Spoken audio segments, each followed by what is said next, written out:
Coming up on this episode of the MartyMariner Show, well, I've got Sha and I've got Robby joining me. We're going to talk some A-League from the last round. How many goals were there scored? Some massive results in some of those games. We're going to talk about that. We're going to talk about the last round that's being played this weekend, which will be before the World Cup break, and some massive games in there too.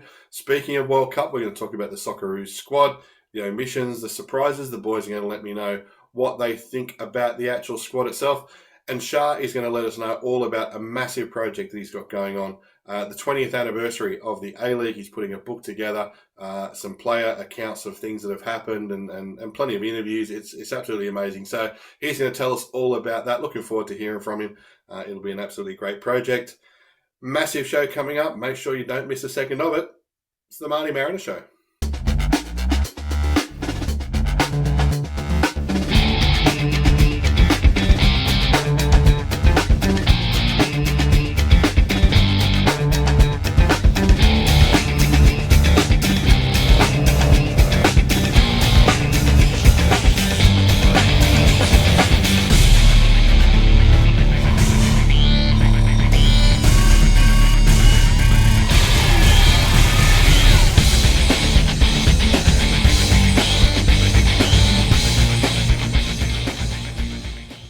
And welcome back to the MartyMariner Show. And as I said in the intro, two very, very special guests join me today to break down some A-League, some Socceroos, and a book launch that's coming up in the future, but you'll just have to wait for the details for that. First of all, my main man from Adelaide, probably the biggest thing on his bio, that he's one of Hayley Routley's cheer squad. And we all know Hayley from our show here at the MartyMariner Show. She's one of our front three. So, mate, Robby, how you doing? I'm doing well. Thank you for having me. And unfortunately, I'm not as good looking as Hayley, but I'll try and do as good enough job. Oh, don't tell her that, mate. She'll want more money. She costs me enough as it is. So, but I'll definitely pass that one on. And Sha, anyone who knows soccer Twitter, this guy is the Josh Nisbet of soccer Twitter. He is absolutely everywhere, does absolutely everything, and he's an absolute legend. He's the guy who's got a book coming out later, which we'll talk about. But Sha, how are you, my good friend? Yeah, I'm good, thank you. Thank you for the kind introduction. I thought since it's a Mariners show, I'd put on the Mariners uniform, and I just want to congratulate you on the grandchild I seen the other day. You Thanks. posted that. Congratulations. Hopefully a future, national team player on our hands. Well, mate, and now we'll have a Central Coast Mariners team in the Women's League from next year as well. So the timing is just impeccable for probably 16 years down the track. But you've got to start somewhere, right? It's all about the youth, and we know about that with the Central Coast. Boys, let's just kick straight into the A-League from the last weekend. There were some mammoth results in there. Goals aplenty coming all over the place. Robby, we'll start with you, mate. Victory 4, Newcastle 0. For me, Victory are probably a little bit better. I don't think they've been at their peak. I think they've sort of been a bit below it. Newcastle, and I'm not saying because I'm a Mariners fan, but I thought they were pretty shocking. What did you think, mate? I'm still waiting for Newcastle to rock up. I think they forgot they had a game on that night. They did show, but they just did not show up to the game. Full credit to Melbourne Victory, and unfortunately, of course, they come to form as soon as they are about to face us. True. But look, yeah, full credit. I mean, there's some contentious decisions there, but it is what it is. That's the game. And at the end of the day, putting past 4 against a team is never an easy feat, and they did it with some class. The pass from the left flank into that was otherworldly. I mean, it's got to be, and unfortunately, it won't get as much as a goal, but it is an exceptional play. So yeah. I saw a few fans today jumping up and down regarding his lack of selection, which we'll obviously get onto a bit more later, but. Absolutely. With something like that, if he'd probably done it a round or two ago, I can guarantee he's would have been a lot more in the talk, I guess. Absolutely. Sha, you watched the game as well, mate. Anything different that you got out of it? Yeah, I felt so bad for the Newcastle fans who travelled all the way down there and seen that sort of performance, because it was one of those games where sometimes when a team gets flogged 4-0, there's still chances where you think, okay, they've had chances to score, and they haven't been completely out of the game the whole match. But with this game, Newcastle just looked out of the game the whole match. And I don't know what a Newcastle fan can take as a positive coming out of that game. So yeah, I just feel for all the fans who had to watch it on the TV or travel down because Yeah. it was pretty piss poor, to be honest. Yeah, it's a. I mean, you always feel. I mean, always credit to, especially interstate travellers. I mean, it's not cheap these days. It's never been cheap, but the flights these days, or if you're driving the petrol, and then we slug them $20 for a ticket at the other end. I mean, I think that's got to change, but I'll bring that up a little bit later as well. But so yeah, it was to me again. I think Victory has still got another gear. I still think they'll step it up. I think they're one of those teams that'll be interesting to see because they've got no one going to the World Cup this year. So that'll be an interesting thing for one of the top teams in the A-League. Shas, we'll keep it in Melbourne, mate. Melbourne 4, Perth 0. What do you think of City this time around? Yeah, I thought, we talk about the World Cup selection, and this is something we're going to talk about later, but it's hard not to bring it up during this match. I thought when I was watching this, I said to myself, this is the game that Tilio's really given himself a good shout for being in that 26 from because he looked hungry. He looked like every time he got the ball, he wanted to create something. And to be honest, all of Melbourne City did. And I think the stats were that they had about 12 shots or something in glory. I think they had one towards the end that wasn't even close, and they didn't even get the ball. Yeah. They didn't even get the ball in the penalty area. And it's fair enough, I guess, some games when you don't have shots, but the fact that they hadn't even been able to get the ball close to being able to getting close to get a shot was pretty dire. And Yeah. Perth Glory, this is a side at the start of the season. I kind of perhaps naively thought, okay, look, they've recruited really well. I thought like Keegan Yelisic, Ryan Williams, a couple of the players like Beavers, I thought, they're building a good core of the squad. But, even if they sign 5 or 6 good players in the preseason, they've just got such a weak squad around them. And there's a few players, no disrespect, who haven't really shown that they're up to the level of the A League. And with a manager like Ruben Zadkovic, too, who's unproven, I don't think he's able to get the best out of these players who are sort of on the borderline of whether or not they're NPL players or A League players. Yeah. So there's huge troubles for Perth Glory all across the park, and Melbourne City was just absolutely phenomenal.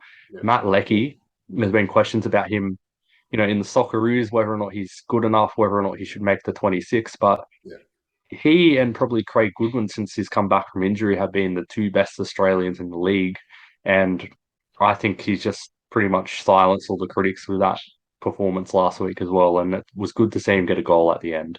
Absolutely. And definitely good timing with the selections being made this week. Robbie, I think in the past, Melbourne City, especially this season, have been accused of not finishing off games. They sort of drifted back a little bit against Wellington and allowed them to get a couple of late goals and only take a point. To me, this looked like they were really pushing to finish off this game. They looked like they wanted to carry it out to the 90. Do you think that's something that Kuznorbo would have been talking to them during the week about giving a full 90-minute performance? Absolutely. I think we got to remember as well, we're only into round 5. While we do have the longest preseason in the world, that doesn't necessarily convert to game time. So at the end of the day, you are going to have clubs who, especially if they've brought in new players, they've brought in a new format, a new change in the way they play.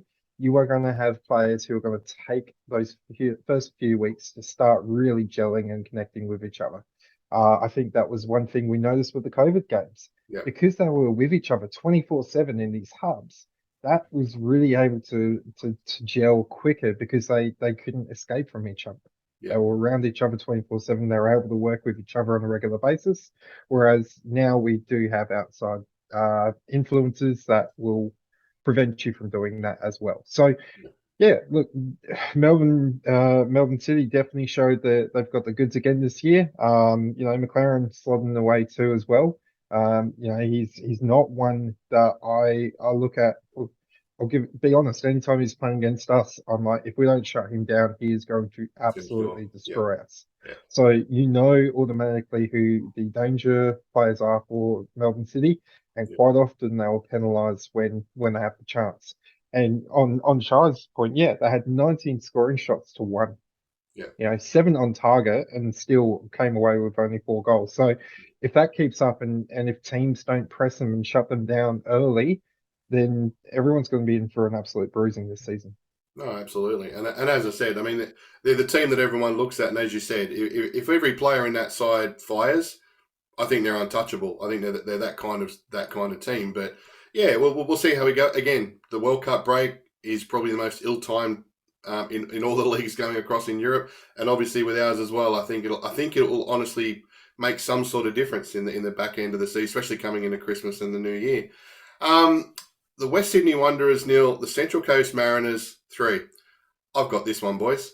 Look, I've been talking to a lot of people since the weekend about this. Personally, this is the most complete performance I've seen the Mariners put together for a number of years.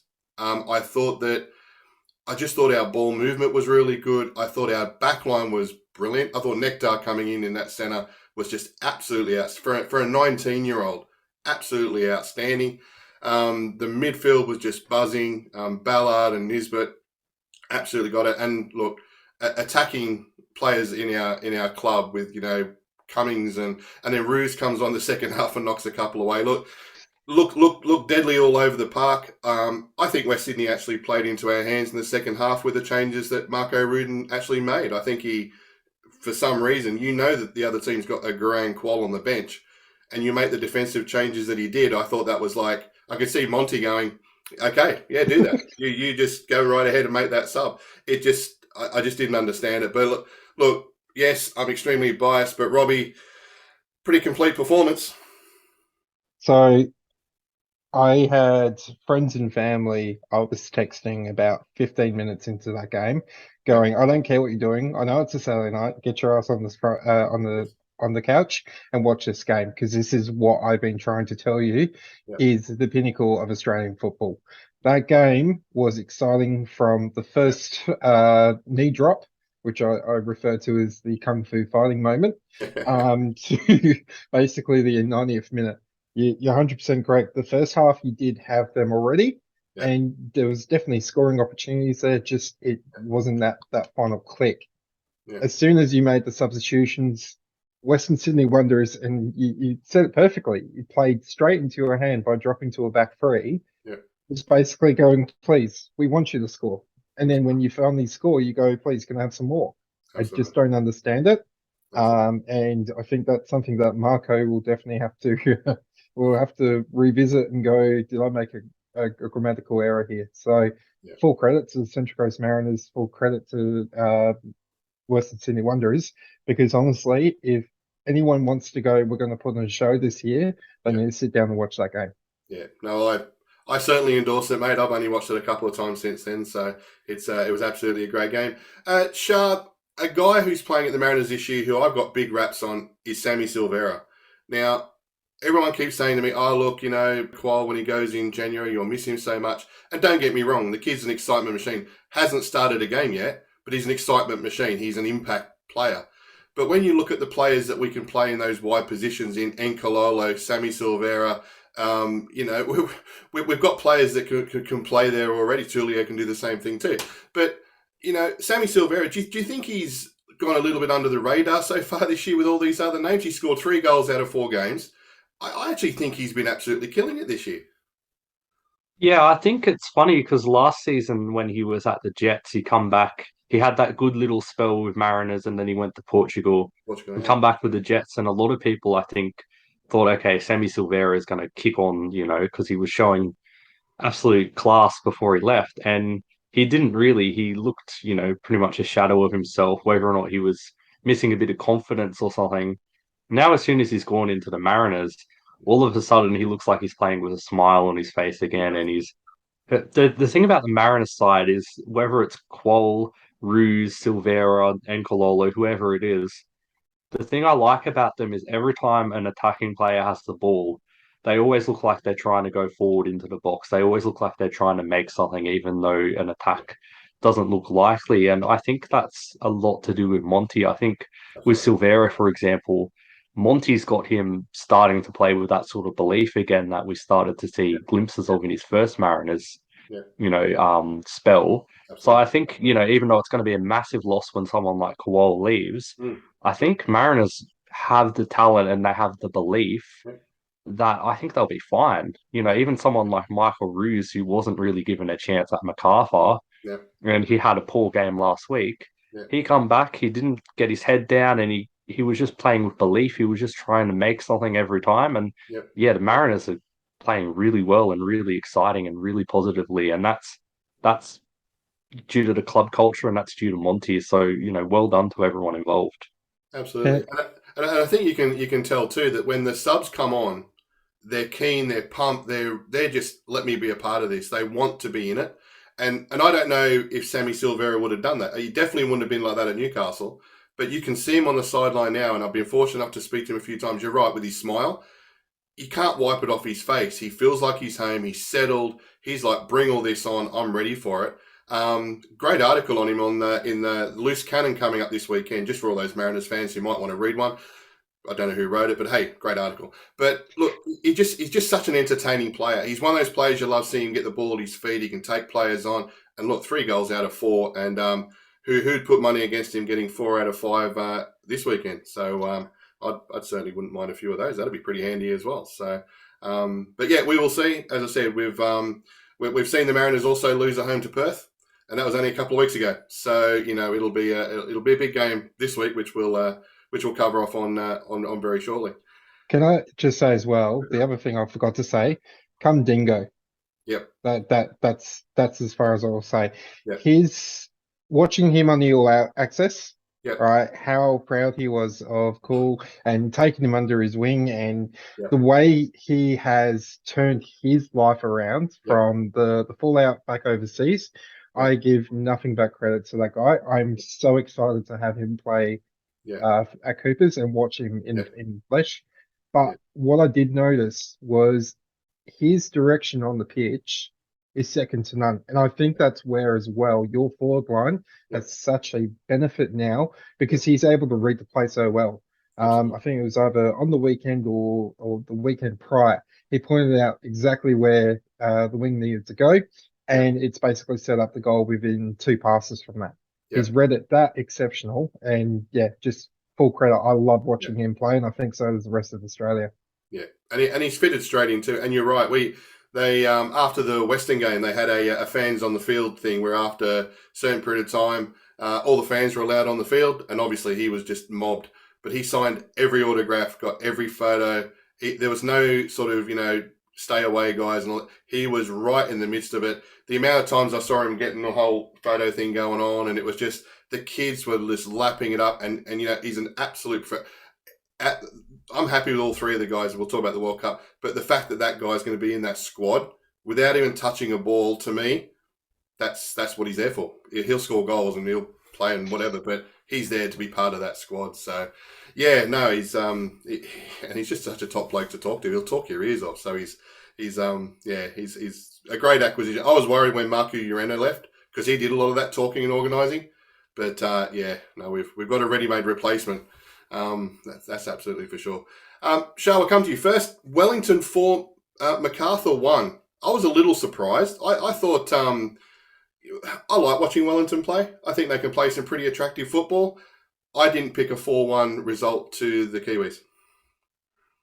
Yeah, I'm in the same boat. Like, I have a soft spot for Wellington, particularly due to what happened during COVID. Absolutely. But if you told me, last week Wellington would pace them 4-1, I wouldn't have picked that. And it just seemed like they got the momentum going ever since that first goal by Ben Old, where he scored it with his head, which he isn't known for doing. I think he said that's his only headed goal.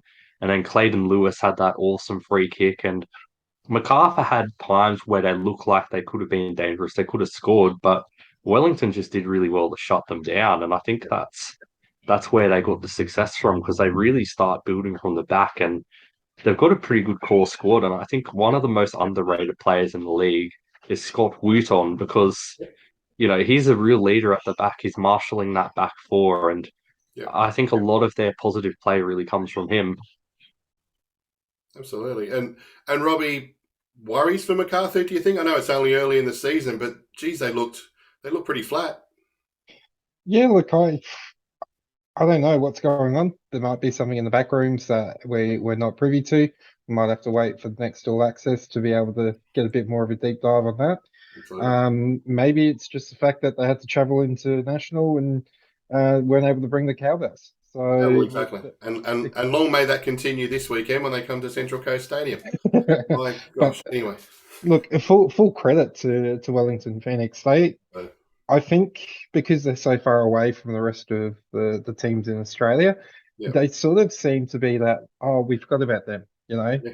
Um, I think we got to look more towards our friends across the ditch, Yep. to make sure that we get a full appreciation for what that team can bring. Absolutely. I think there was a long time there where the hashtag Nick's out Yep. was flooding Twitter, and I think that they've basically made people eat their words. I was Absolutely. watching them even in the Australia Cup this year, and I was impressed. I was impressed with what they were able to bring. And look, I'm excited to see after the break because they're another squad that's probably not going to be really impacted with the World Cup. So Exactly. is that something that they're going to be able to use to their advantage and gel and make sure that they are ready to go when that next round kicks off after? Kick off again, yeah, yeah. As I said, and I think I think this break will affect more teams than others, and some in positive and some in negative. So it'll be really an interesting subplot, that's for sure. Robbie, I'll stay with you. Brisbane 3, Sydney 1. That was a glorious game. All right, I have a special place in my heart for Sydney losing. Right. It just fills me with so much joy. Ever since that ball boy, and we're not going to talk about that. Okay, That's so a for different me, episode, mate. Different episode. oh yeah, no, for me, Brisbane Roar was solid from the get-go. They pressed so well. Yeah. Sydney did not know what to do. Yeah. Corica did not know what to do, and honestly, they punished them for it. Another one in the same vein that I put in Kumdingo is Charlie Austin. I Yep. actually got to have a good chat with him the game where they beat us in the Australia Cup. I Nice. actually said to him, I said, look, on the pitch, I am going to despise you. Yeah. Right? There's no other way of putting it. You put yourself out there as a villain and you Yep. play the role perfectly. Yep. But off the pitch, I have nothing but respect for you Yep. because the publicity that you bring to this game, bring to this country, already you have shown you are more than your weight worth in gold. Yep. And he shows it on the pitch as well. He puts his heart on the string, or puts his heart on his sleeve, shall I say. And that was a perfect example Yep. of what they can bring to the club. So only thing I will say, and this is going to put a little bit of damper on it, is 3 rounds ago, everyone's calling for the heads of the owners from Yep. Brisbane Roar. Yep. I've not seen one of them since. So is it that it was just bad enough because they were losing, Mm. or is there actually a serious situation behind the scenes that the rest of us, the football community, don't have the full understanding of? Yeah. Yeah. And again, I know we keep saying it, there's one more game and then a break. Again, it'll be interesting to see what happens with that as well, because I mean, I'm a Tottenham Hotspur supporter, so talking about owners is something that I seem to do on a regular basis. So, I think it'll be interesting. And if you're winning every game, all of a sudden ownership doesn't seem to be as important. So it's a funny old game, football, isn't it, really? Shard, Sydney, what do you see that's obviously something is going on, changes wise. They just don't seem to be that imposing. Oh, we're playing Sydney this week, fire up. They just don't seem to have it. Is it the combination of the squad that they've got? I mean, I think they're missing Wilkinson big time at the back for his leadership and talking out there. Is it just that? Is there a few other things? Is it Corica? Is it a combination, mate? What are you thinking? I mean, to be honest, I'd be a rich man if I could really, sit here and give you an easy answer. Exactly. I don't want to have a cop out and say it's a combination of all things, but Yeah. this is an issue I think Sydney have had. I've been very vocal about it for a number of years where Corica took over from Arnie Yeah. and he didn't really start to integrate the squad, changing through new players, getting rid of the old, rejuvenation. And that was an issue that started to plague them for a couple of years. They started slowly, losing their winning edge.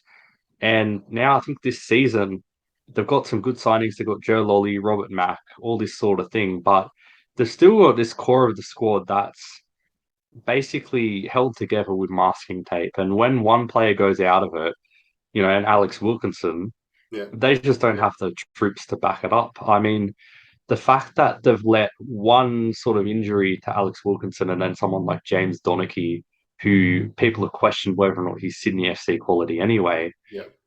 make them have to sign Lastalica from Sydney United as a last minute cover. I feel sorry for him thrown in the deep end. Yeah. That's poor from a club from the size of Sydney FC, in my opinion. And that just goes to show sort of the issues because they signed Jack Rodwell as a centre back and he wasn't fully fit and this and that. And Mm. it just feels like the whole time Steve Corica, not to throw him under the bus, feels like the whole time Steve Corica's been there one way or another, whether or not it's lack of rejuvenation or poor signings or not thinking about worst case scenario. I feel like he's just recruited poorly, Yeah. and I feel like tactically he doesn't really have anything aside from a plan A. We've seen Sydney FC play really well when they're able to do their plan A, but when a club can come out and neutralize their plan A, do they have a plan B? Do they know how to use a plan B?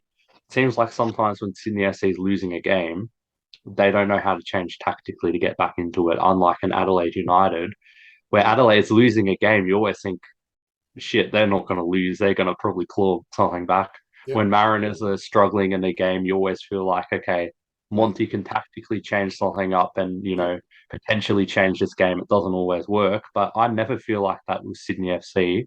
I Yeah. don't know whether or not it's a personal thing, and I think that's due to Steve Corica. Yeah, and I mean, I can hear the echoes of all the voices, people saying "Long may it continue." But I mean, the competition. As I said, we're up to what 16 seasons now, 17 seasons now. It was always, the Sydney clubs. They might have had an off week, like Sydney FC would have an off week, Melbourne Victory would have an off week, but they were coming back because of the depth and the strength. You just don't see that when you look at this Sydney squad. And I'm sure, they get things moving. And I'm 100% with you about the plan A, plan B. It just seems to be that if other teams allow them to do what they want to do, then, they'll go okay. But the minute you put a bit more of a press on them, and Brisbane did that really, really well, they worked really hard through the middle and the front third of the field, they just closed them down. And Sydney were and that's where I think they missed Wilkinson more than anything else. They didn't have that control from the back to be able to build up, and it just sort of fell apart from there. But, well, someone who didn't fall apart, and that was Adelaide beating Western 4-2. Guessing, Robbie, you might have a few things to say about this game. Oh, maybe a couple. No, look, so Shai said it perfectly in regards to Adelaide. Last season, we relied heavily on what we call Viet time. So, last 15 minutes, Yep. chucking on a couple of young kids and really setting a blazing place to either level or win. What's been impressive, especially the last 2 weeks, is we've actually come out in the first half and scored. And not only just scored one, but then scored two or scored three. What was impressive was, again, Goodwin. He's coming off of osteopubis, right? So he didn't train preseason, right? He was doing basic, doing basic exercise to keep himself physically fit, and then didn't do any of the Australia Cup games. Came into the first round or second round, did a couple of, comes onto the pitch, and then started playing the full 90. So if you think about it this way, within the full 90, he's running laps around already opposition players, and that's why he was selected. Perfect example. The other one I wanted to really impress on was Van der Sar.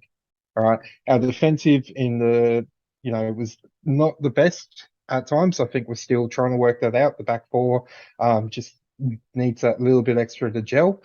But his slide tackle, turnover, and then basically passing it straight over to Benny Halloran for that sweetening goal was a pinnacle of the Adelaide skill, Adelaide will, and as I said, I'm really impressed with that. I wasn't impressed with the 4-2. But I was happy that we scored four in a game. We've unlocked where we can be, and now I think it's going to say to the rest of the league, watch out, we are a force to be reckoned with. No, 100%. And I've always had a soft spot for Adelaide, except for last year, because then I didn't like you very much at all. But I've always loved the way that, to me, Adelaide and the Mariners play very similar. They're free on the ball. and I just you can watch that kind of football all day. It's obviously tactical, but it's not overly tactical. It's allowing the players like a Goodwin to get the ball, mate. What you do, what you think you need to do, be where you need to be, and you let players do that, and things are going to happen. And no, I thought it was an absolutely well deserved win. Sha Western in a spot of bother, the grand final winning side from last year. Bit of a hangover from last year, maybe. Yeah, I got to be a bit careful of what I say because I am interviewing a few Western players soon. But one thing I noticed during this game was I think there was a point where it was Goodwin or Kiddo or someone was in the box running, and Kilkenny and a couple of other players were just standing there, almost walking towards him. And once I noticed that, I think they got a shot away. I think Jamie Young was lucky to save it or something. I noticed the real lack of urgency from all their players, particularly their midfield, to get to the ball. Yeah, Whereas last season, you would have if there was a ball that was a 50-50, you would have two or three Western United players coming onto it. They just really wanted to win that ball. And during this game, I don't know if it was the same in the other season games, but during this game, I really noticed the lack of urgency to win that ball. yeah, And Adelaide United were very good, but geez, Western United were bad without the ball. yeah, And I think that's probably the biggest difference between this season and last season. Because if you're not trying to win back the ball and you're letting someone like a Craig Goodwin do whatever he wants with it, more than likely that's going to turn into a chance, possibly a goal. And that's just a dangerous way to play. And yeah, even the situation where Lockie Wales had the penalty, it just looked like he didn't want it. It looked like yeah, he didn't want to take it. It looked like he didn't want to score it. And I don't think Western United last season would have done that. I think someone like, whether or not it was Wales or someone would have stuck their hand up, they would have been yeah. more convincing. Give me the I don't ball. know. It's hard to put my finger on it, but it just looked like they didn't want to be on the pitch, to be honest. They did look like they didn't care. Yeah. Well, the week before when they played, I saw them playing when they played the Mariners. They were 2-0 up. They lost Topor Stanley. We scored, it was 2-1, and honestly, you could just see their heads just drop. They were still 2-1 up. They weren't behind. They were 2-1 up. There was no one doing any talking of, come on, lads, fire up, defend, work harder, sit behind the ball.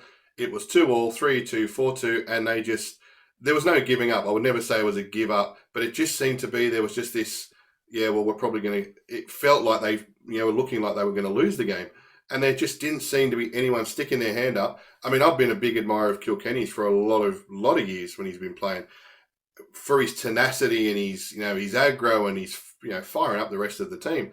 There was just nothing like that. It just seemed to be shaking of heads, and it's just a formality now that the Mariners are going to come back and win the game. So, look, they've had a bit of a rough start, and we'll talk about their game this weekend. They're away at Wellington, and that will be no easy task whatsoever. So, but look, let's look at the games for next week. I want you guys to give me a prediction first of all, and maybe a little bit on why you think so.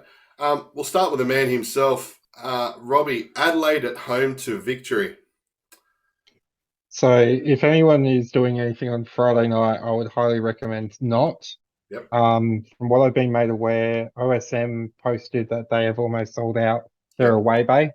Awesome. So that's about 4 bays, just over 900, I think. Brilliant.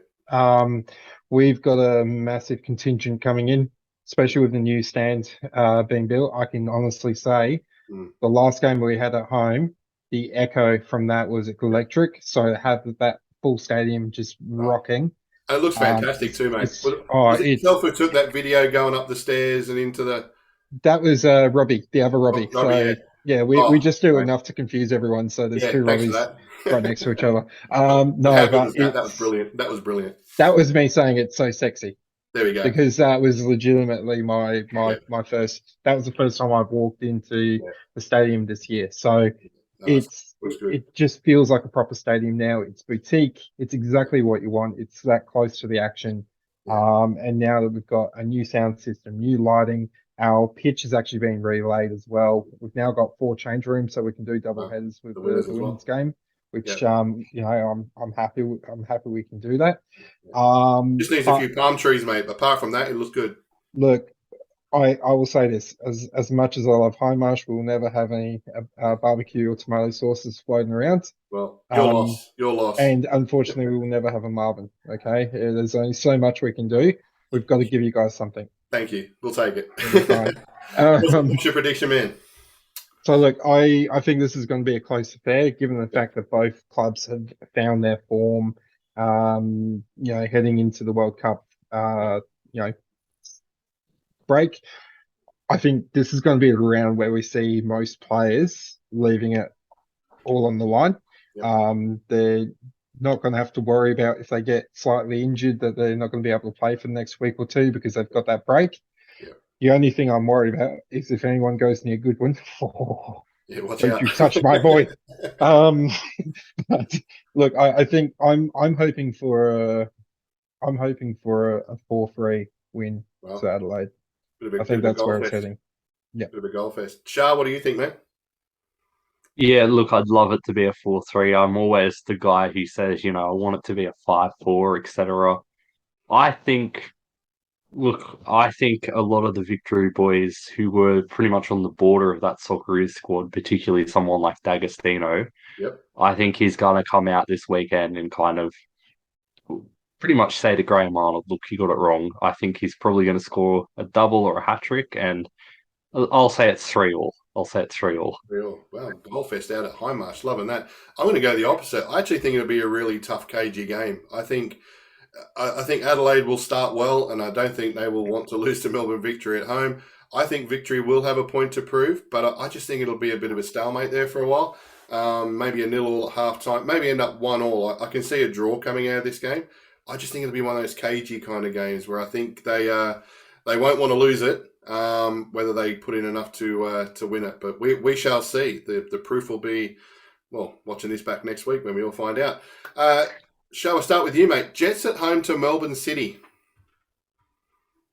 Yeah, look, I think the backlash from last week's game for the Jets, I think they've got to put in a good performance. I think not just for the fans, but the players themselves have to kind of. There's been a lot of talk on social media whether or not these players actually deserve to wear the shirt to represent the badge.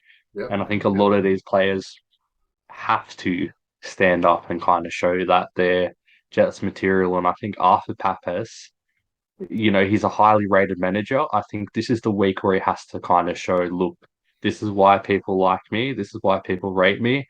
He has to get a result out of these boys. He has to get a win, whether or not it's a scrappy 1-0 or they win 4-0. So I think they're going to get a scrappy victory. Hopefully for the Jets fans, they at least put in a decent showing of themselves because they've got to. They've just got to. Robbie, do you see points for the Jets? No, I have to disagree. I think, especially with the way Melbourne City are playing at the moment, we saw them go into the next gear last week. So I think it's going to be another situation where, Haley's going to be able to post the meme, stop, he's already dead. So I'm saying it's going to be a 3-1 affair to City. Yeah, well, look, as much as I'd love to say that, City will smash them 8 or 9-0, I know that's not going to be the case. I do see a City win. I do see a couple of goals. I think the Jets will be a lot better. I think Sha, you're right. They're playing at home. Last game for a while, you just throw everything into it, and I think it'll be an improved performance. And I think Papas will demand that they at least get a better performance out there. I just see too much strength for City across the park, so it's a 2-0 for City to me. A derby, a real Sydney derby, he says enough times. Sydney versus the West Sydney Wanderers. Sha, I'm going to start with you this time, mate. How do you see the derby going? Look, I am interviewing Milos Ninkovic, so I've kind of said to the Wanderers media people, geez, I hope he scores a hat-trick or something, because, I'm a neutral. I don't really go for either team, but that would just be amazing for the memes, for the reaction, for the fallout on soccer Twitter. If Milos Ninkovic, let's say, he scores like a 90th minute winner, I think Sydney FC have a really hard task. I think, as I mentioned, Vlastelica, who got thrown in the deep end, I'm pretty sure he's going to be starting with young Gerd at centre back. And Yeah. geez, that's tough on them too, coming up against, Wanderers and a derby. Yep. Your team's not playing particularly well. You both have like little to no experience in the first team, and you're a centre back pairing. Yeah. So I think it's a derby. You can never really predict what's going to happen, but I think this could be one of those ones where Western Sydney Wanderers kind of run away with it if they get the momentum. And Jack Rodwell, I heard he's like a 50-50 to play. Okay. So, it's going to be a bit interesting to see these former boys coming up against each other. And, if you want to watch good football, I don't know if it's sold out yet. I know a lot of tickets are sold. Mm. There's no better atmosphere in Australian, like, league football, in my opinion, Mm. than a Sydney derby when both teams are kind of not playing shit, but when both teams have like a point to prove. And this one's going to be especially fiery because of the Ninkovic thing. Bring it on. It's going to be amazing. Absolutely. Robbie, how do you see it going, mate? I see about 200 credits for the Sydney FC merchandise stands from the 200 jerseys that they'll be trading in, and 200 bags of lollies. Absolutely. No. Don't forget the lollies. Don't forget the lollies. Look, I have to say, if that is not perfect social media play right there, I Brilliant. don't know what else is. So full Outstanding. credit to Sydney FC. On the pitch, I'm really hoping for one of those real bruising games where they just go out and it's not a game, it's a war. Yeah. I can definitely see Ninkovic dropping a goal or two just to silence the Sydney Bay or the Yep. Cove. So I'm hoping for a 4-0 just to really give that little bit of a tap on Corica. And it's going to make perfect viewing for their next season of the Sky Blues. Absolutely. Go for it, Sha. I just want to say, I don't know if it's public knowledge, but Milos Ninkovic is this week's A-League All Access, focus. So whether or not, someone does a really high tackle on him, gets a red card or he scores a goal, it's Yep. going to be good viewing. And Oh, I absolutely. just hope it's the occasion that can show, people who aren't football fans, if they watch this A-League's All Access and it's a Yep. banging derby and he scores a goal, Yep. that might attract a few good football fans because that's been a brilliant series. Absolutely. So, Oh, brilliant. yeah, look forward to that. Yeah. And he's on RBTV tonight too. So, Oh, okay, more fire. mate, I tell you that the social groups have just been, considering it's two teams. I mean, I wouldn't say the Wanderers have been struggling. I know they lost last week, but they've been up there. Sydney sort of. It's not like it's first versus second, and both teams are going to come out. Considering where they are on the ladder, it's just been built brilliantly. And as a neutral, I mean, I'm probably like you guys. I can't wait to watch it. And yeah, I'll be the same. If Ninkovic scores in the last minute, that'll just be who'll get out of there alive. I think that'll be where you'll be raffling tickets off to who's going to get home. But anyway, hope it's a cracker. Looking forward to that one as well. Wellington are at home to Western. Robbie, I'll start with you, mate. Are Western a hope to get some points on the board? I think they've got a better chance of building their stadium in the next 2 years. Right. At the moment, I just don't see where the points are going to come from. Yep. I think at the moment they're grand final hungover. Yep. And I just don't see an answer. I'm similar to Shah. Yep. If I knew the answers to their dilemmas, I'd be a millionaire. Absolutely. But look, as I said, Wellington, they're playing some impressive football at the moment. They've got some good prospective players coming through. So I'm excited to see them. And I think especially Wellington at home is always a tough ask to beat them because they've got that strong support. Yep. And I think they'll probably. I reckon I'm going to say a 2-1 win. Nice. Shah, what's your thoughts, mate? Yeah, I think John Aloisi has to be bold this week. I think he needs to give Nicholas Milanovic a start. Maybe give someone else young and promising like Reece Bozanowski a start because some of the players who they've picked ahead of someone like Milanovic who's been doing well haven't really proven that they should be playing over them. So I think this is a game where John Aloisi has to put faith in his young players because the side he's picking isn't working, whether or not that's wholesale changes or like 3 or 4. He just needs to change something because you can't just keep putting out this same 11 that aren't really getting the results or looking likely to get the results and just sit there and go, okay, this problem's going to solve itself. You've got to be the problem solver. So Yeah. I think Wellington Phoenix probably will win, but I'm hoping it's a better showing from Western. Absolutely. Mate, I'm kind of along the same lines as both of you. I actually think Aloisi needs to change up a couple of things. I think the fact that they're going to be over in Wellington, they're getting away from Melbourne, I think that's going to be good for them. It could be good just to get that day or so away, just to regroup a little bit and say, boys, let's put it on the line for this last game. I'm actually predicting that Western are going to win this game. I think it might be a 1-0 or a 2-1. And I love Wellington. I throw Wellington into the same basket as I do Adelaide, that I just love watching them play. I just have a sneaky feeling that Western have got quality. Diamante is starting to build up a few minutes as well. He may well start, but a few younger guys around him, I just think there'll be a bit going on there. So, yeah, I'm going to tip a Western win for me. So, could be way wrong, but we'll soon find out next week. And in the final game of the round, the Mariners versus MacArthur. Shall I start with you, mate? How many did the Mariners win by? Yeah, look, I'm not going to come on a Mariners-based show and say MacArthur's going to win or anything aside from a Mariners win. We're all So friendly here, mate. You go for your life.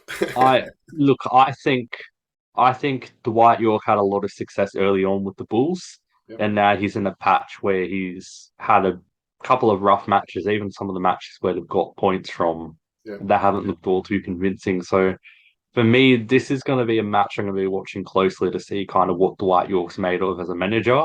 Yep. But I can't see anything aside from a Mariners win in this match. I think they're going to put in a good performance. I don't know if it's going to be one of those good performances where they win 1-0 or one of those good performances where they win 4-0. But I could be wrong because the A-League's the hardest league to predict in the world, but I can't sit here and say truthfully that I'll see anything aside from a Mariners win. That's fair enough too, mate. Robbie, what's your thoughts? Yeah, I can't disagree with that. I think at the end of the day, Mariners is playing some very sexy football. As you said, Adelaide and Central Coast Mariners both really enjoy bringing out that youth. Not telling them how to play, but saying, look, we know you can do this. This is how you love to play. Please show us what you've got. Yeah. And that's what I love watching about Central Coast Mariners and what we saw last weekend. And I think that's what we're going to see again on Sunday. Again, as everyone else is saying, we don't know what's going on with MacArthur. Dwight York, as you said, did have a good run to begin with, and maybe that set up a false expectation. At the start of the season, most of the commentators were stroking the ego, stroking it considerably hard. Saying, "Oh, he's had a flawless run." Yeah. Well, now the times are hitting hard. None of those commentators are saying anything about it anymore. Yeah. And some serious questions are going to start getting asked very soon if it continues on. So for my result, I believe it's going to be, I don't think they're going to go as hard as they did last week. So I'm going to say probably a 2-0 win to Central Coast Mariners. Yeah, I mean, and as biased as I am, but I'll put my as much as I can neutral hat on. I think it'll be a tighter game. You've got to remember the two games we played at home this year. We lost to Perth, and then we came back and beat a 10-man Western, who have not been playing well at all. So our home form, you can't say, has been impeccable. I think there will be a ride of emotion with the fact that we've got the three guys in the Socceroos. I think they'll want to finish on a high. I think they'll want to leave things in a good place.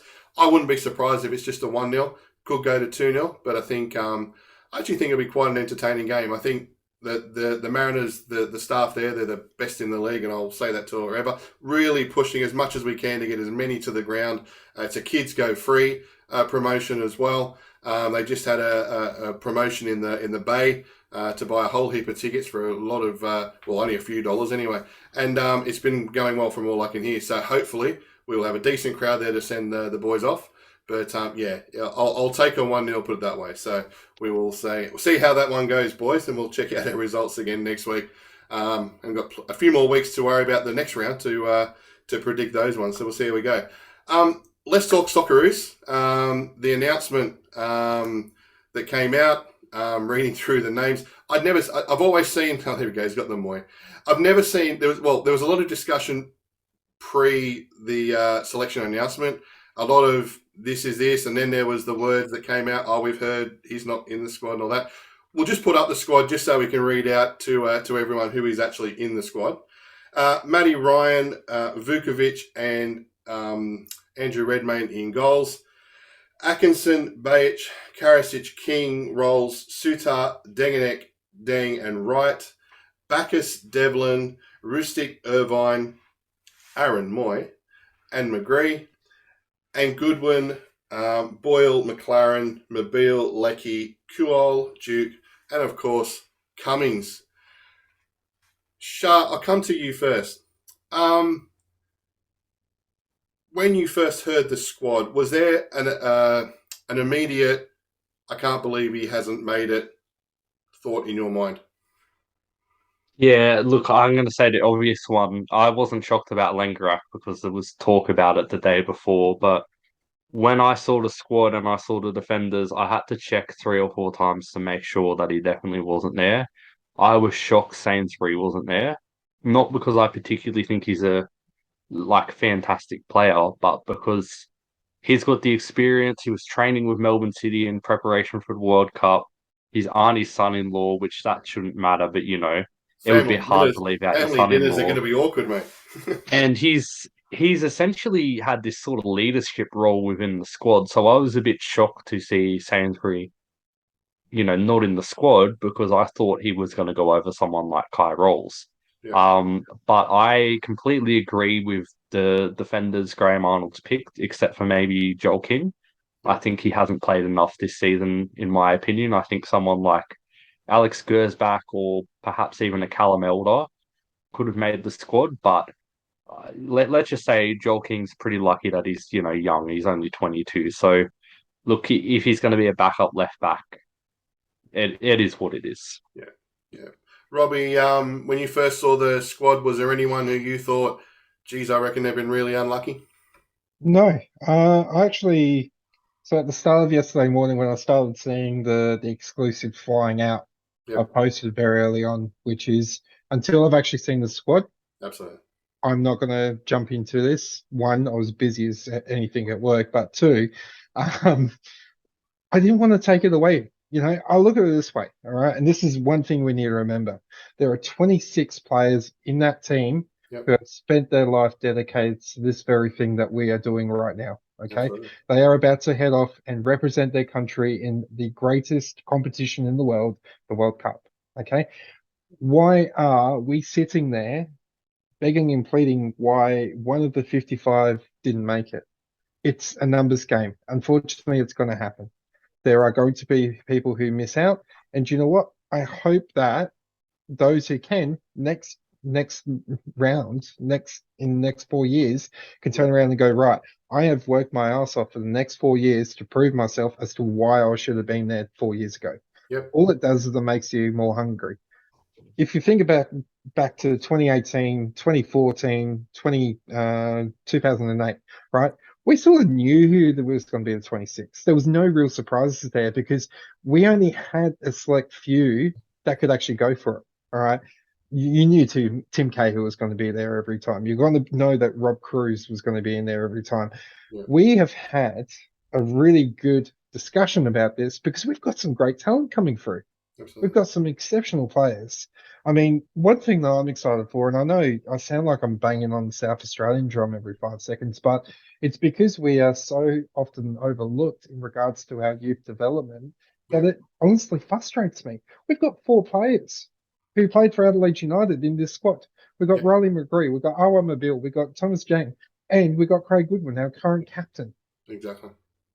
So and then you've got the success story of Central Coast Mariners. 3 of your boys are going over there. And you know what? It's not just there to fill the void or fill up numbers. They are genuine, experienced players who are exciting as anything. The one thing I will disagree with Graham Arnold, and one thing I'll disagree with his goalkeeping coach, is this pathetic excuse of we don't have any good, talented young goalkeepers. Yep. That is a crock. Yeah. An absolute crock. You have a look at what Adelaide United has produced in the last couple of years. You've got Paul Izzo, all right? He's absolutely smashed it with the support of Glekovic. Yeah. You've got Delianov, who at the moment should be our number 1 goalkeeper and is being kept onto the bench from Gauchi, all right? So you've got 4 goalkeepers basically at the moment from SA alone who could definitely be a second or a third goalkeeper. People were asking, why isn't Gauchi in there? I'll tell you why. He is perfect as an under 23 at the moment. He still needs more time. Yeah. The same as Irakunda. I almost had to stop myself from laughing when people going, why isn't Irakunda in there? Well, one, he's barely had any game time. Yeah. But two, even Carl Wirtz made the right call. He is a guy that you bring on in the 75th minute. He's going to give you some excitement. If he's there from the first moment, he's very quickly loses the mark. Yeah. So, as I said, I'm very happy with the squad. I think we've got a good depth. I think, at the end of the day, we've still got to play Arnie ball, which I'm not always agreeing with. Yeah. I think we are an attacking nation in Yep. regards to our football, and that's how we should play it. No, So, 100%. Sha, the thing that got me, and I love Danny Vukovic to death. I love Matty Ryan and Redmayne. They've all spent time at the Mariners, so to me it was all that. But to me, this is an opportunity, and we're talking about young goalkeepers and Gouch and that, to take along a young guy as a third keeper who's probably not going to play. But isn't it great? I mean, I can't think of these three guys being in the next World Cup. I don't think any of them, well, Matty Ryan may, I don't quite know, but I don't think the other two would be. Wouldn't this be the perfect time just to bring someone along for the experience like this?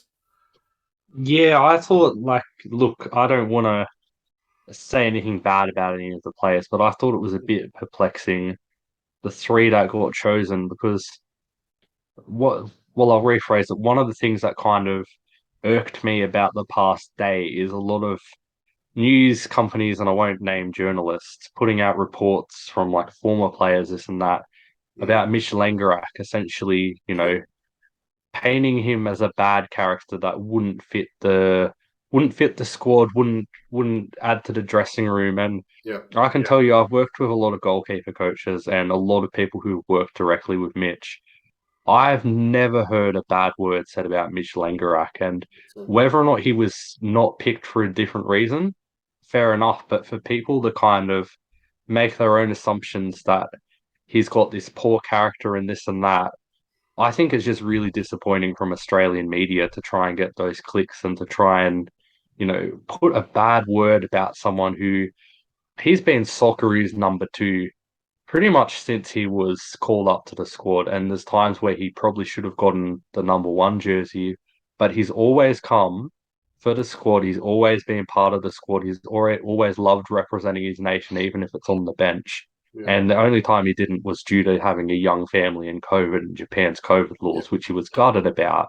So for people to say he's this sort of toxic influence in the dressing room and make assumptions about him, I think that's just far off the mark. And I think that's poor from former players speculating about that. And I think that's poor from journalists. I understand trying to get the clicks, but that's just a load of shit. Sorry for swearing. And I think Mitch Langerak, he would be gutted to miss out, and I think he would be very disappointed to see what some people are speculating about him.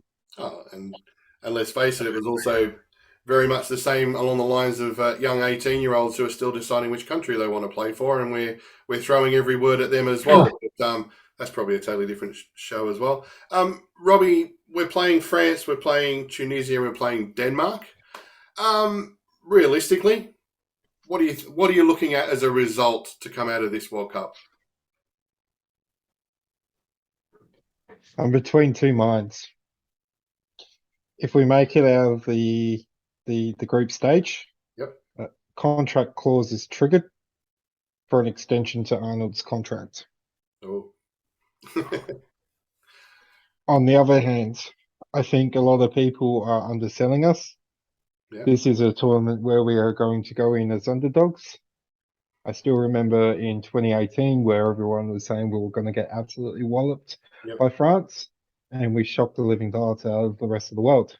Given the fact that France have already had a couple of big names drop out from their squad, I think that's going to give us a bit more of a positive note. The fact that we do have younger players coming through, there's not as much footage for them to be able to view. You've got some of our players who haven't even started a game coming off the bench that these clubs or these countries are going to have no idea about. So look, I think the moment against France, I think they still get the win against us. but it's going to be a close game, which is going to scare the living daylights out of the rest of the group. I think Tunisia, I think we get the win. I haven't seen much of them and haven't seen much of their games lately. But I know they beat us in the last Confederation, I think it was, or something like that. I think we lost to them. But again, as I said, we've got a different squad coming in this year. Denmark is always the one that is going to be a challenge, and I think that ends in a draw. So I'm putting us second, and we get out of the group stage. Nice. And yeah, and I read somewhere today too, if Garain Qual scores in this World Cup, he'll be the second youngest to Pele to score in a World Cup. I mean, my God, if you can't have enough accolades on your plate, just unbelievable. Sha, what's a successful World Cup for Australia? Realistically, a successful World Cup is getting a win and scoring a goal from open play. But for me, I wholeheartedly, like, I know I'm the type of guy who we could come up against Germany and have all our starting 11 injured, and I'd still go, look, I think we can win this. But I believe in my whole heart that we can get out of the group. I think a lot of people, though, are really underestimating Tunisia because, you don't qualify for a World Cup unless you're a decent side. And I think the conditions are going to suit them, much like the conditions are going to suit Australia, because we're used to playing in the Middle East now. We train in, I think we train in Doha even sometimes. So we've gotten used to the conditions, which we really struggle with that. So some of these teams aren't going to be used to it.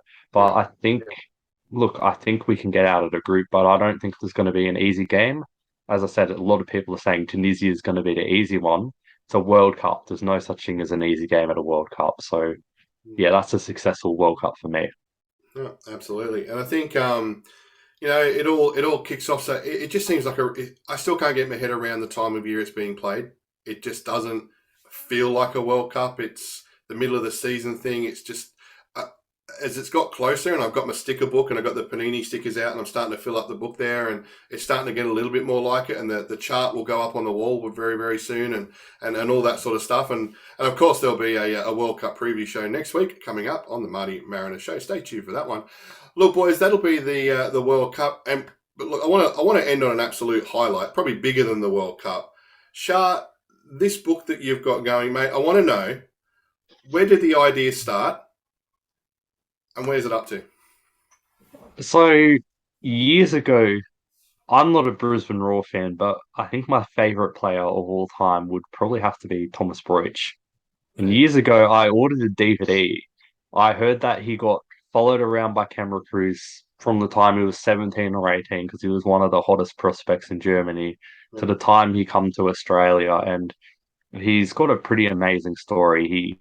He was like the next big thing, and the pressure got to him, and he got depression and all this stuff. It's an amazing story, and I always thought, geez, that's going to be a good book because the DVD I bought from Germany, it didn't have any options for subtitles. So I actually told him this story. I watched the DVD. I had no idea what was going on the screen.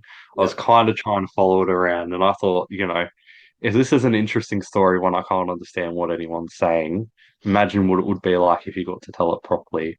So that's kind of where the idea stemmed from.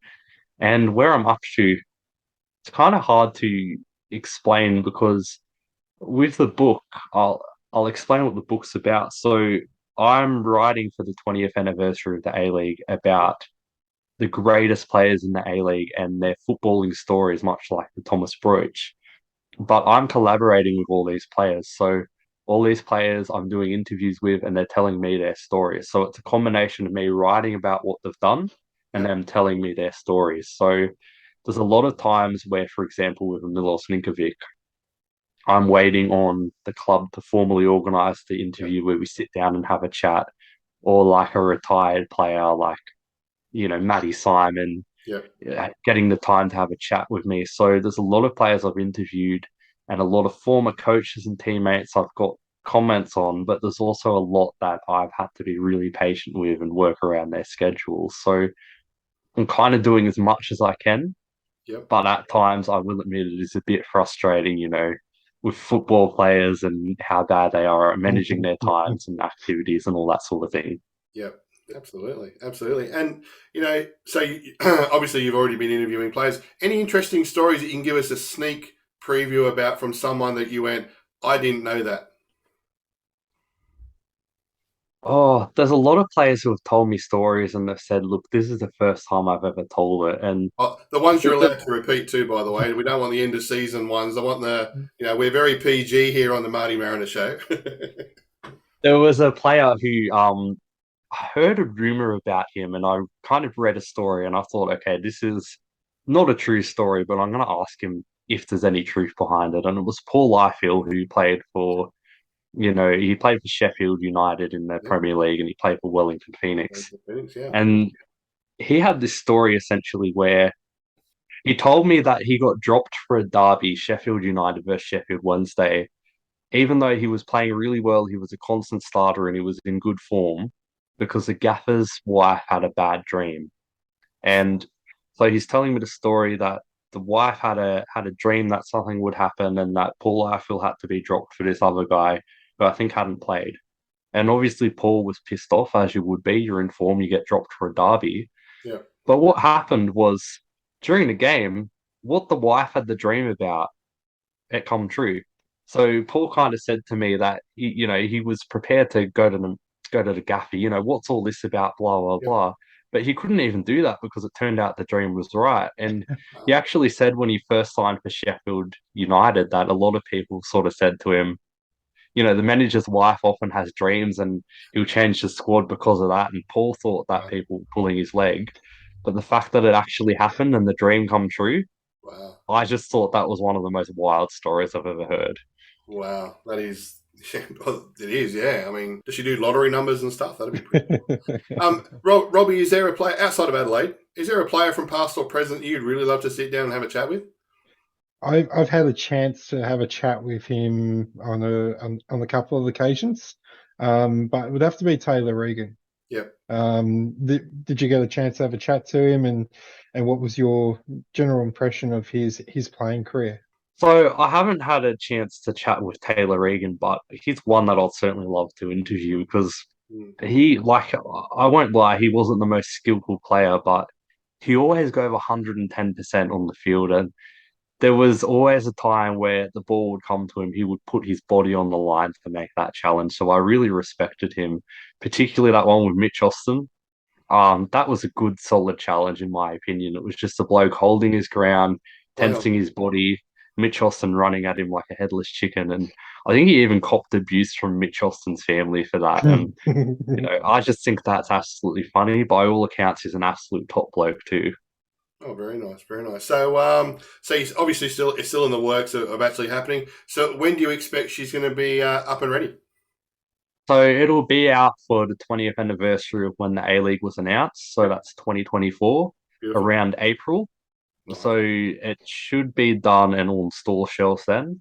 I'm beautiful. finishing writing December 31st next year. So anyone who I'm still chasing, I've got to get that done soon because there's a lot of players who have been like, yeah, I'm keen to do it, like Yeah, Shane Smeltz, Bessart Barisha, but yeah. they're all busy. Bessart, for example, is currently doing his coaching license. I don't know if that's I an heard that. exclusive or not, but I did he, hear. he told me he was busier than he ever was during his playing career. So to be able to sit down with him for an hour is a bit difficult at the moment, considering time differences. Wouldn't you love seeing him on the sideline going up and down? He's actually a really nice guy off the pitch. He's one of those guys who on the pitch, he was a real fighter. He was a real like warrior. And to Yeah, be honest, he was a bit dirty, but off the pitch, he's the loveliest bloke. And that's my biggest takeaway from this book. There's been a few players who mm, on the pitch they were real tough. For example, Benny Sigmund. yeah, He's the nicest bloke in the world. And on the pitch, he'd I've heard stories from Andrew Durante of him swearing at teammates and threatening to yeah, fight the goalkeeper and this and that. And just off the pitch, he's the most softly spoken yeah. bloke ever. So it's very interesting. Absolutely. Well, I But noticed that too when I spoke to Matty Simon the other week. I mean, and I've talked to Matty a lot of times over the years, on and off, but to actually sit down with him and listen to him talk about his family and different, it's just a totally different. He crosses that line. And he's out there to win. He'll do everything he can to do it. but off the field, the guy's an absolute, he's, the most gentlest giant you've ever seen. So it's fantastic. Robbie. Sure. If there is one player that you would want from that book and you haven't been able to reach them, and the fans can give you an opportunity to sort of, I don't know, spam their social media, who is the player or past coach that you want in that book that you haven't been able to reach? Because everyone watches the MartyMariner show, mate. So this is your opportunity. Throw it out there. We'll throw it on the socials.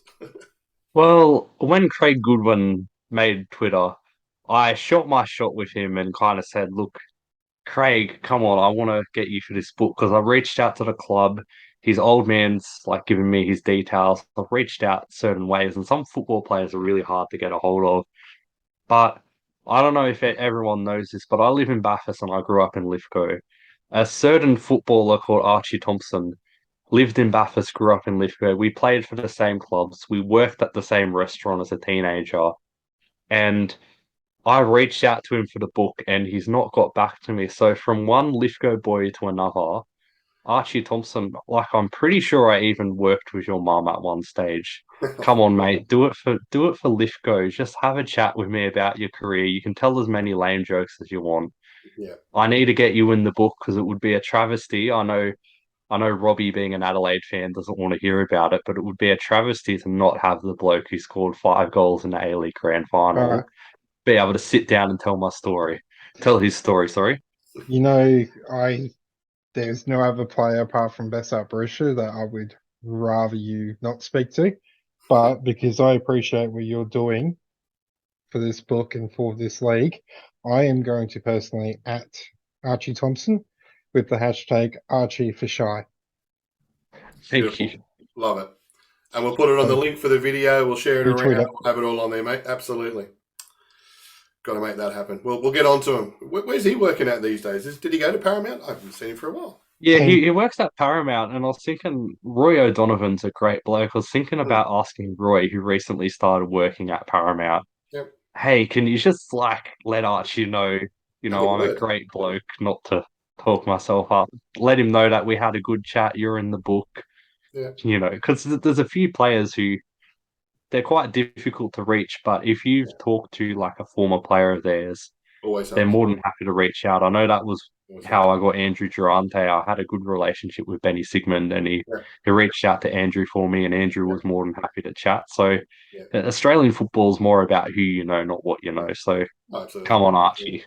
Absolutely. Well, mate, we will get that hashtag going. It'll be before you know it won't be World Cup Qatar 2022. It'll be all about Archie Thompson. We'll get that sorted. That'll be fantastic. Well, mate, best of luck with the book. I cannot wait to see it. I'm genuinely thrilled that you're doing it, and I'll be one of the first ones to get a copy, mate, because I know how much work you're putting into it.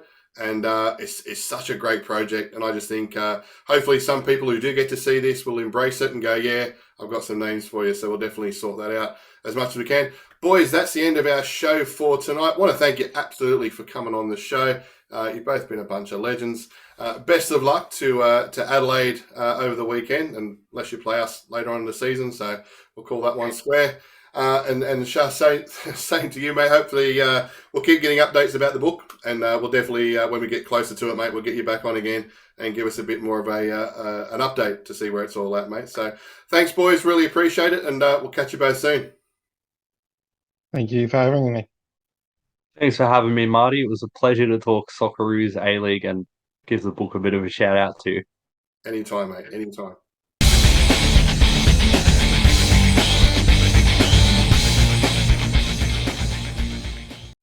And that is our show for today. A massive thank you to Robby and to Sha for joining me here in the MartyMariner showroom. Always love talking A-League with those fellas. Look forward to doing so again very, very shortly. And we'll make sure we stay in touch with Sha with that brilliant project he's got going with the 20th year of the A-League in a couple of years' time. Looking forward to, can't wait to get my hand on that book. But we'll stay in touch with Sha. We'll see where he's at.